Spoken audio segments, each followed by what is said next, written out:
जय हिंद दोस्तों। स्वागत है आपका अपने चैनल टॉप ट्रेंडिंग जीएस में। दोस्तों, आज ये परीक्षा माणी भूगोल का चौथा वीडियो है, अध्याय 2 का पार्ट 3। अगर आप इस चैनल पे नए हैं तो हमारे चैनल को प्लीज़ लाइक, सब्सक्राइब एवं अपने दोस्तों के साथ शेयर करिए। तो चलिए दोस्तों शुरू करते हैं। अगला प्रश्न। तो दोस्तों, हमारा अगला प्रश्न है, तड़ित चालक बनाने के लिए प्रयुक्त धातु होती है। तो इसका राइट आंसर हो जाएगा नंबर सी, कापर। हमारा अगला प्रश्न, पृथ्वी परिभ्रमण करती हुई प्रति मिनट करीब कितनी घंटे दूरी तय करती है। तो दोस्तों, इसका राइट आंसर हो जाएगा नंबर ए, 28 किमी। हमारा अगला प्रश्न है, एक ग्रह की अपनी कक्षा में सूर्य से अधिकतम दूरी को कहते हैं। तो दोस्तों, इसका राइट आंसर हो जाएगा नंबर सी, अपसौर। हमारा अगला प्रश्न है, यदि पृथ्वी अपने अक्ष पर घूर्णन बंद कर दे तो क्या होगा। तो दोस्तों, इसका राइट आंसर हो जाएगा नंबर सी, वर्तमान की भांति दिन रात नहीं होगा। दोस्तों, हमारा अगला प्रश्न है, यदि पृथ्वी का अक्ष झुका नहीं होता तो जिसका भाव होता वह है। तो दोस्तों, इसका राइट आंसर हो जाएगा नंबर ए, दिन रात की अवधि में परिवर्तन। दोस्तों, हमारा अगला प्रश्न है, किसी स्थान पर प्रत्यक्ष ज्वार के प्रतिदिन 52 मिनट के विलंब का कारण होता है। तो दोस्तों, इसका राइट आंसर है नंबर ए, चंद्रमा का परिक्रमण। दोस्तों, हमारा अगला प्रश्न है, बुध ग्रह सूर्य के चारों ओर दीर्घवृत्तीय कक्षा में परिक्रमा कर रहा है, जैसा कि आकृति में दर्शाया गया है। जिस बिंदु पर बुध की गतिज ऊर्जा अधिकतम होगी वह चिन्हित किया गया है। तो दोस्तों, इसका राइट आंसर नंबर ए। दोस्तों, हमारा अगला प्रश्न है, सूर्य से परितः चक्कर लगाने वाले ग्रह का वेग। तो दोस्तों, इसका राइट आंसर नंबर बी, सूर्य के समीपतम होने पर अधिकतम होता है। दोस्तों, हमारा अगला प्रश्न है, पृथ्वी के दैनिक घूर्णन की अधिकतम गति कहाँ होती है। नंबर सी, भूमध्य रेखा पर। हमारा अगला प्रश्न है, पृथ्वी का जियोड आकार होता है। तो इसका राइट आंसर है नंबर ए, घूर्णन के कारण। दोस्तों, हमारा अगला प्रश्न है, ग्रह की क्षेत्रफलीय चाल होती है। तो दोस्तों, इसका राइट आंसर नियत रहती है। हमारा अगला प्रश्न है, सभी ग्रह सूर्य के चारों ओर किन कक्षाओं में परिक्रमण करते हैं। तो दोस्तों, इसका राइट आंसर है नंबर ए, दीर्घवृत्ताकार। दोस्तों, हमारा अगला प्रश्न है, पृथ्वी पर जी का मान सबसे अधिक कहाँ होता है। तो दोस्तों, इसका राइट आंसर नंबर बी, ध्रुवों पर।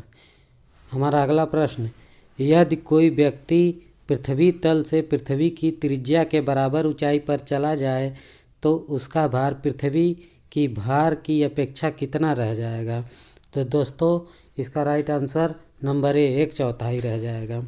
हमारा अगला प्रश्न है, पुच्छल तारे की पूंछ सूर्य से दूर रहती है, क्यों।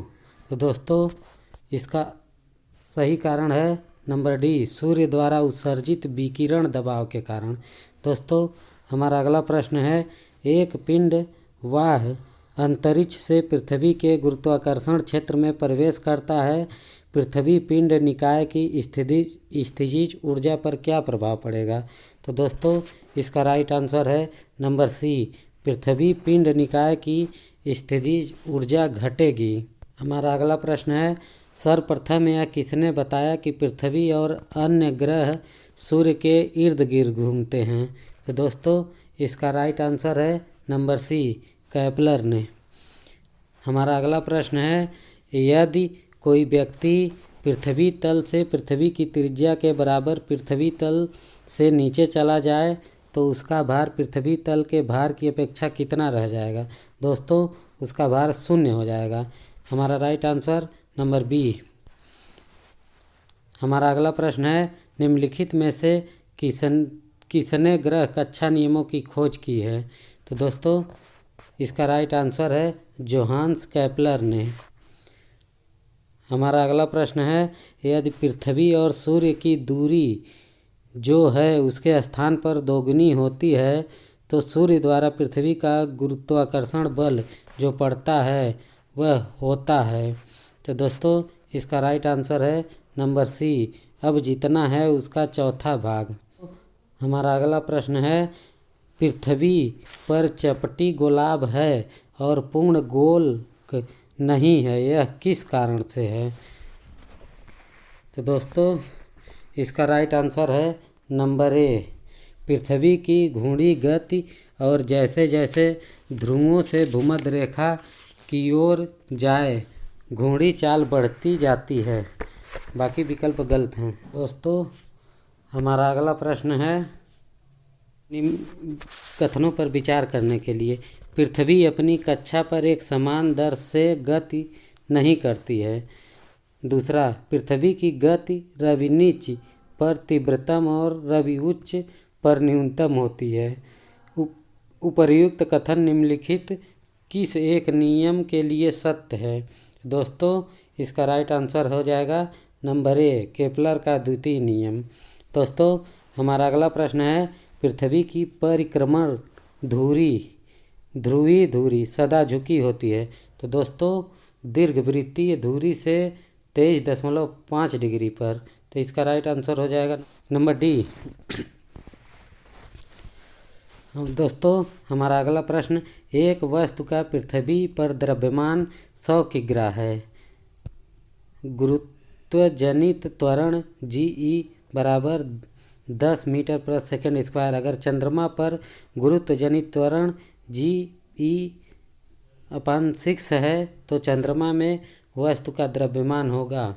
तो दोस्तों इसका राइट आंसर है नंबर सी। तो हमारा अगला प्रश्न, युत वियुत सिजगी पर संदर्भित होता है। तो दोस्तों इसका राइट आंसर है नंबर डी, चंद्रमा सूर्य तथा पृथ्वी एक सीधी रेखा पर होते हैं। हमारा अगला प्रश्न, जब चंद्रमा पृथ्वी और सूर्य एक सीधी रेखा में होते हैं तो क्या होता है? दोस्तों इसका राइट आंसर नंबर बी, बृहद ज्वार आता है। हमारा अगला प्रश्न, चंद्रमा पृथ्वी तथा सूर्य के समकोण स्थित होने पर। दोस्तों इसका राइट आंसर नंबर सी, लघु ज्वार आता है। हमारा अगला प्रश्न, महासागरों में ज्वार भाटा की उत्पत्ति के क्या कारण हैं? तो दोस्तों इसका राइट आंसर है नंबर डी, गुरुत्वाकर्षण, अभिकेंद्रीय बल तथा अपकेंद्रीय बल से। हमारा अगला प्रश्न है, मनुष्य ने जब चंद्रमा पर कदम रखा था उस समय किसने कहा था एक आदमी के लिए यह छोटा कदम है परंतु मानवता के लिए एक बड़ी छलांग है? तो दोस्तों इसका राइट आंसर है नंबर डी, नील आर्मस्ट्रांग ने कहा था। दोस्तों हमारा अगला प्रश्न, चंद्रमा का प्रकाश पृथ्वी तक कितने समय में पहुंचता है? तो दोस्तों 1.34 सेकंड में। हमारा सही आंसर है नंबर डी। दोस्तों अगला प्रश्न, सी ऑफ ट्रैंक्विलिटी कहाँ है? दोस्तों ये शांति का सागर है, यह चंद्रमा पर है। इसका सही आंसर है नंबर डी। हमारा अगला प्रश्न, चंद्रमा पृथ्वी से अधिक चमकदार दिखाई देगा। तो दोस्तों उपभू, राइट आंसर नंबर सी। दोस्तों कथन कारण है, चंद्रमा पर वायुमंडल नहीं है।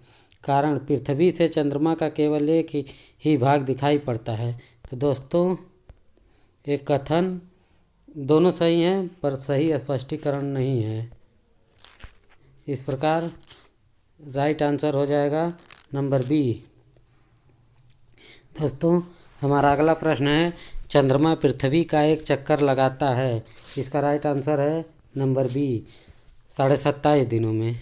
हमारा अगला प्रश्न है, जब सूर्य तथा चंद्रमा पृथ्वी के एक ही ओर स्थित होते हैं तब उस स्थित को किस नाम से जाना जाता है? तो दोस्तों इसका राइट आंसर है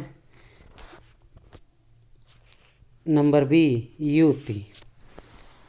दोस्तों हमारा अगला प्रश्न है, चंद्रमा या सूर्य के चतुर्दिक प्रभामंडल का निर्माण होता है। तो दोस्तों इसका राइट आंसर है नंबर ए, हिमकणों द्वारा प्रकाश के प्रत्यावर्तन से। दोस्तों हमारा अगला प्रश्न, चंद्रमा से एक व्यक्ति को आकाश दिखाई देगा। तो दोस्तों इसका राइट आंसर नंबर डी, काला। हमारा अगला प्रश्न है, चंद्रमा पर पहले किस देश का झंडा पहुंचा था। तो दोस्तों इसका राइट आंसर है नंबर ए, संयुक्त राज्य अमेरिका। दोस्तों हमारा अगला प्रश्न है, पृथ्वी और चांद के बीच का अंतरिक्ष कहलाता है। तो दोस्तों इसका राइट आंसर है नंबर ए, सिसलूनर। दोस्तों हमारा अगला प्रश्न है, बेलीज बीट्स है। दोस्तों इसका राइट आंसर है नंबर ए, पूर्ण सूर्य ग्रहण के पूर्व या पश्चात चंद्रमा की घाटियों या गर्तों से होकर पृथ्वी तक आता प्रकाश। दोस्तों हमारा अगला प्रश्न है, सूर्य ग्रहण होता है। इसका राइट आंसर है नंबर ए, जब पृथ्वी और सूर्य के बीच चंद्रमा आ जाता है। दोस्तों हमारा अगला प्रश्न, खग्रासपूर्ण सूर्य ग्रहण केवल सीमित भूक्षेत्र में ही दिखाई पड़ता है, क्योंकि पृथ्वी के अनुप्रस्थ परिच्छेद की तुलना में पृथ्वी पर पड़ने वाली चंद्रमा की छाया का आकार छोटा होता है। दोस्तों इसका राइट आंसर है नंबर ए। हमारा अगला प्रश्न, हीरक वलय एक दृश्य है जिसे देखा जा सकता है। तो दोस्तों इसका राइट आंसर है नंबर सी, केवल पूर्णतया पथ चिन्ह के परिधीय क्षेत्र पर। दोस्तों हमारा अगला प्रश्न है, सूर्य ग्रहण होता है। तो दोस्तों सूर्य ग्रहण अमावस्या को होता है। इसका राइट आंसर नंबर बी। हमारा अगला प्रश्न, पूर्ण सूर्य ग्रहण के दौरान सूर्य को सीधे देखने से आँख में अपरिवर्तनीय क्षति पहुँचती है। रेटिना का जलना सूर्य की किरणों के निम्न घटकों में से किस एक के कारण होता है। तो दोस्तों इसका राइट आंसर है नंबर सी, अल्ट्रावायलेट किरण के कारण। दोस्तों हमारा अगला प्रश्न है, चंद्रमा के तल पर विस्फोट होता है। विस्फोट स्थल से कुछ दूर खड़ा एक अंतरिक्ष यात्री विस्फोट के कारण उत्पन्न प्रकाश को देखेगा लेकिन ध्वनि को नहीं सुनेगा। इसका राइट आंसर नंबर बी। दोस्तों हमारा अगला प्रश्न, चंद्र सतह पर निम्नलिखित घटनाओं में कौन सी एक घटना अवलोकित नहीं होती है। तारों का टिमटिमाना।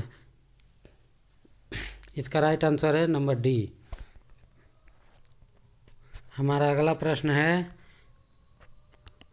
चांद का प्रयोग संचार उपग्रह के रूप में क्यों नहीं किया जा सकता।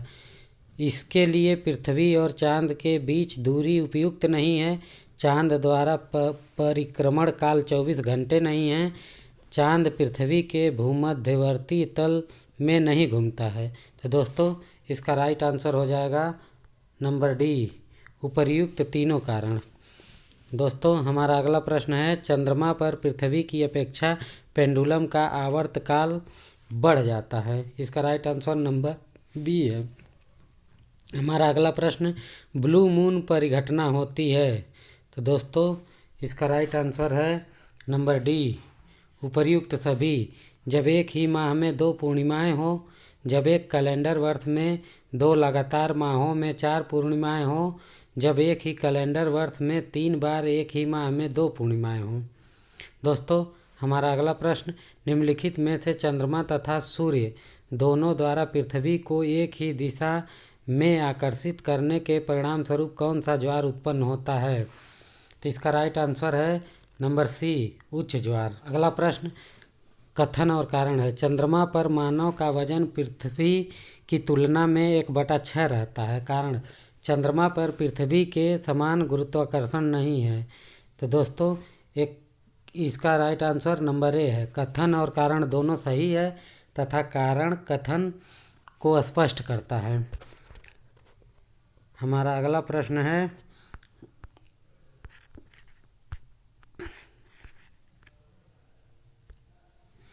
हमारे सौर परिवार के संदर्भ में निम्नलिखित में से कौन सा कथन सही है।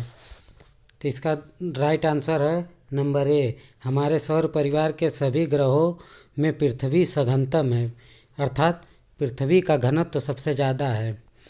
हमारा अगला प्रश्न है वर्ष 2001 में नासा ने मंगल ग्रह के लिए जो अंतरिक्ष यान छोड़ा था उसका नाम था दोस्तों मार्स ओडिसी। तो राइट आंसर नंबर सी है। हमारा अगला प्रश्न निम्नलिखित में से किसने सबसे पहले कहा था कि पृथ्वी गोलाकार है। दोस्तों अरस्तु ने। Right answer number A. दोस्तों हमारा अगला प्रश्न मिलान करने के लिए है सूची 1 को सूची 2 से। सौरमंडल का दूसरा छोटा ग्रह है मंगल। ए का चौथा मंगल। सौरमंडल का सबसे बड़ा ग्रह बृहस्पति। सौरमंडल में सूर्य से दूसरे नंबर का ग्रह शुक्र। सूर्य के निकटतम ग्रह बुध। तो दोस्तों इस प्रकार इसका राइट आंसर हो जाएगा नंबर डी। हमारा अगला प्रश्न है मंगल पर जीवन की उपस्थिति के लिए निम्नलिखित में से कौन सी एक अवस्था सबसे सुसंगत है। तो दोस्तों इसका राइट आंसर है नंबर सी बर्फ छत्रकों हिमशीलता और जल की उपस्थिति। हमारा अगला प्रश्न है रेडियो तरंगों के विक्षेपण के लिए वायुमंडल के निम्नलिखित स्तरों में कौन उत्तरदायी है। तो दोस्तों इसका राइट आंसर है नंबर सी मध्यमंडल। हमारा अगला प्रश्न है शुक्र पारगमन 8 जून 2004 को देखा गया। इससे पूर्व यह घटना कब घटित हुई थी। तो दोस्तों इसका राइट आंसर है नंबर सी 122 वर्ष पूर्व।